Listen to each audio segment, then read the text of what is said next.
도서라이브TV 신대표 신동원 노무사입니다. 오늘은 여러분들께 사직서의 효력이 언제 발생하는지에 대해서 한번 알려드리고자 합니다. 아니, 사직서의 효력 발생일이 뭐 중요할 때가 있어? 이거 그냥 법적으로만 중요하지 그냥 일반인들한테는 별 상관없는 거 아니야? 라고 생각하실 수가 있는데요. 그렇지가 않아요. 제가 요즘에 사건을 하면서 사직서의 효력 발생 시기가 언제인지 정말 중요한 사건 2건을 지금 맡아서 하고 있거든요. 그래서 먼저 말씀을 드릴게요.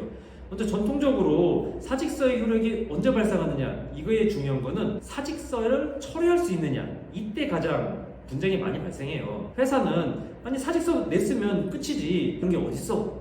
라고 보통 주장을 하고, 사직서를 낸 근로자의 입장에서는 아니 우리 회사의 취업규칙에는 근로계약서에도 사직서를 제출하고 회사가 결제를 한다, 수리를 한다 라고 써져 있으면 그 사장님이 마지막으로 다 사인하기 전에는 철회가 가능한 거 아니냐 라고 해서 사직이다, 아니다, 철회가 됐다, 이걸로 많이 싸우거든요. 그러면은 제가 말씀을 드릴게요. 일단 원칙부터 말씀을 드리겠습니다. 기본적으로 사직서는 상대방 있는 의사표시라고 합니다. 그렇잖아요. 내가 있고 그 사직서를 받는 회사 또는 사장님이 있잖아요. 이렇게 상대방이 있는 의사표시는 노동법은 아니고 민법에 있어요. 민법 제111조에서 보면은 상대방이 있는 의사표시는 그 의사가 상대방에게 도달했을 때 효력을 발생한다 라고 합니다.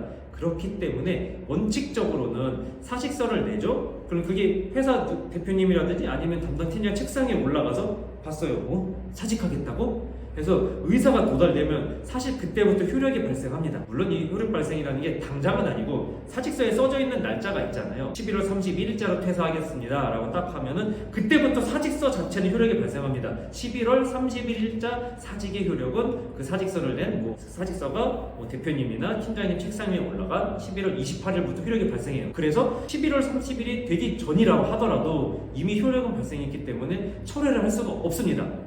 그게 도달주의예요. 근데 예외가 있어요. 사실 이게 계약이라든지 일반적인 의사표시 원칙이지만 근로계약은 특수한 게 많잖아요. 특히 노동법은 근로자의 권리를 보호하는 게 기본이기 때문에 근로계약에 한해서는 상대방이 있는 의사표시를 하더라도 철회를 할 수 있는 여지가 있습니다. 물론 법에는 써져 있지가 않고 법원에서 숨구멍을 좀 만들어줬어요. 어떤 거냐면 그 사직서가 합의 해지의 그 청약을 하는 경우, 혹은 회사의 취업규칙이라든지 근로계약서에 수리를 해야 된다, 혹은 결제를 해서 마지막으로 근로자에게 통지를 한다 라는 정도의 문구가 있으면 회사의 사장님이 최종적으로 사인을 해가지고 사직서가 확정되기 전까지는 철회가 가능하다 라고 되어 있습니다. 그렇기 때문에 사직서에 이렇게 써져 있어요. 저는 공고사직 회사에 공고를 받아서 퇴사합니다 라고 써져 있으면 그냥 도달한 순간 끝나요. 근데 회사의 권고사직 요청을 받아들이고자 하오니 이를 허락해 주시기 바랍니다 라고 써져 있어요. 라고 하면 회사에 다시 한번 허락해 주십니다 라고 토스를 한 거잖아요. 그래서 회사가 최종적으로 오케이 됐습니다 라는 의사를 다시 주기 전까지는 이 사직서는 철회가 가능합니다. 혹은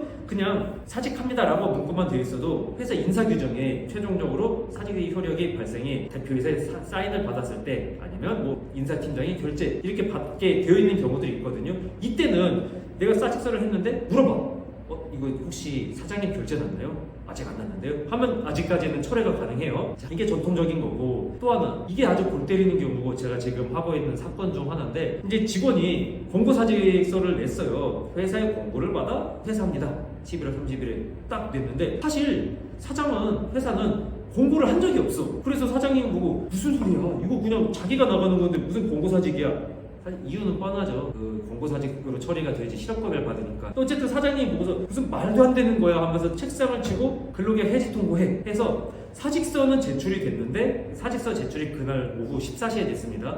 해고 통지서가, 그러니까 정확히 말하면 계약 해지 통지서죠. 해지 통지서가 그날 오후 6시에 갔어요. 지금 이걸로 다투고 있습니다. 물론 정답은 뻔하죠. 여기 아까 전에 제가 공고사직서 읽어드렸잖아요. 그냥 공고사직으로 퇴직합니다 라고만 했어요. 그리고 이 회사는 10인 미만 사업장이라서 취업규칙이 없습니다. 그리고 근로계약서에도 사직할 때는 한 달 전에 회사에 통지한다 이것만 써져 있어요. 사인을 받아야 된다, 수리를 받아야 된다, 결제를 받아야 된다 라는 게 없습니다. 그렇다면 여러 가지 규정을 살펴봐도 예외로 우리가 생각할 건덕지가 없죠. 그렇기 때문에 원칙에 따라서 도달주의, 이게 2시 반쯤에 대표님 책상에 올라갔거든요. 그래서 대표님이 보고 화가 난 거잖아요.